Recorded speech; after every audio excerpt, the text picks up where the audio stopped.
એક વખત પાર્વતીજી શંકર ભગવાન ઉપર ક્રોધે ભરાય છે અને કહે છે કે આ જગતમાં બધાના કેવા સુંદર સુંદર ઘર છે, મારે એકલીનું જ ઘર નથી, તો મને આવી જગ્યાએ રાખો છો.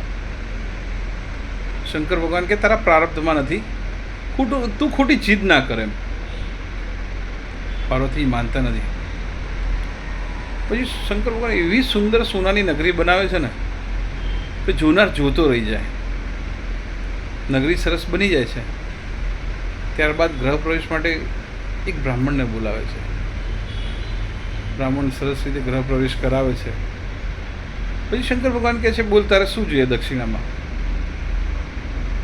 દક્ષિણામાં એ બ્રાહ્મણ આખી સોનાની જે નગરી હોય છે એ જ માંગી લે છે. એટલે બ્રાહ્મણ એટલે રાવણ અને સોનાની નગરી એટલે લંકા. જે તમારા પ્રારબ્ધમાં ના હોય ને, તમે ગમે તેટલું કરો ને, છેલ્લે આવીને પણ જતું જ રહે છે. મારું નામ કિરણ સુશીલાબેન પારેખ.